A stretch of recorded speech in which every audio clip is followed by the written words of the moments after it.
చెరువులో రొయ్యలు మేత తినటం తగ్గితే సీజన్ మొత్తం ముప్పులకొస్తుందా? వైట్ గట్ చిన్నగా కనిపించే వ్యాధి, కానీ లాభాలకే ఎసరు పెట్టే ప్రమాదకరమైన వ్యాధి. వైట్ ఫీసెస్ సిండ్రోమ్ అంటే ఏంటి? ఇది ఎలా తెలుస్తుంది? అసలు ఇది ఎందుకు వస్తుంది? కారణాలేంటి? ఈ సమస్య నుండి బయటపడటానికి రైతులు తప్పక తెలుసుకోవాల్సిన సూచనలేంటి? రొయ్యల సాగు చేస్తున్న రైతులు ఇటీవల కాలంలో ఒక ఆందోళనకరమైన సమస్యతో బాగా ఇబ్బంది పడుతున్నారు.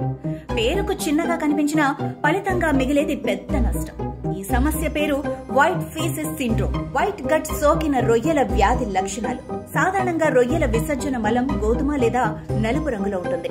కానీ వ్యాధి సోకిన రొయ్యల తెల్లటి అపారదర్శక మల పదార్థాలు చెరువులో నీటి మీద తేలుతూ కనిపిస్తాయి. ఇంకో విషయం ఏంటంటే రొయ్యలు మేత తినటాన్ని తగ్గిస్తాయి లేదా పూర్తిగా తినటం మానేస్తాయి. రొయ్యల వృద్ధి గణనీయంగా మందగిస్తుంది. సమాన పరిమాణం కనిపించదు. రొయ్యల షెల్ గట్టిగా ఉండకుండా వదులుగా మారుతుంది. అయితే వైట్ గట్ వచ్చేందుకు పలు రకాల కారణాలున్నాయి. ఎంటెరోసైటోజోన్ హెపటోపెనే అనే బ్యాక్టీరియా దీనికి ప్రధాన కారణం. చెరువులో నీటి నాణ్యత తక్కువగా ఉండటం, అంటే అమ్మోనియా నైట్రేట్లు అధికంగా ఉండటం, ఆల్గాల్ బ్లూమ్లు అకస్మాత్తుగా పెరిగిపోవటం, ఫలితంగా ఆక్సిజన్ లెవెల్ ఒక్కసారిగా పడిపోవటం, చెరువు అడుగున పేరుకుపోయిన ఫీడ్ వలన హానికరమైన బ్యాక్టీరియా పెరగటం, అతిగా మేత పెట్టడం, రొయ్యలు తినలేని మిగిలిన ఆహారం కుళ్ళిపోతుంది. చివరకు ఇవన్నీ కలిపి రొయ్యల పేగుల్లో ఇన్ఫెక్షన్ కలిగిస్తాయి. అదే వైట్ గట్. అయితే వైట్ గట్ రాకుండా ముందు జాగ్రత్తలు, నివారణ చర్యలేంటో ఒక్కసారి చూద్దాం. నీటి నాణ్యతను నిరంతరం పరిశీలించాలి.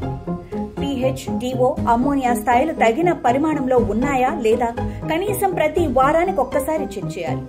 సరైన ఏరియేషన్ ద్వారా నీటిలో ఆక్సిజన్ పెంచాలి. ఫిల్టర్ల ద్వారా నీటిని శుభ్రం చేయాలి. రొయ్యలోని ఆరోగ్యకరమైన గట్ కోసం ప్రోబయోటిక్ వాడాలి. మోతాదుకు మించి పోషక పదార్థాలు వాడకండి. ఆల్గే పెరుగుదల కనబడితే వెంటనే వాటర్ ఎక్స్చేంజ్ చేయండి. అసలైన విషయం ఏంటంటే నాణ్యత గల గుర్తింపు పొందిన కంపెనీ ఫీడ్ వాడాలి. క్విక్ క్లైమ్ కాల్షియం ఆక్సైడ్ ను చెరువులో చల్లటం, క్లోరిన్ లేదా పొటాషియం పర్మాంగనేట్ వాడటం వల్ల బ్యాక్టీరియా నశిస్తుంది.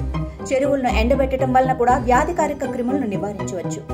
ఆక్వా టెక్నీషియన్ ను సంప్రదించి మార్కెట్లో అందుబాటులో ఉన్న కెమికల్స్ ను వాడటం మంచిది.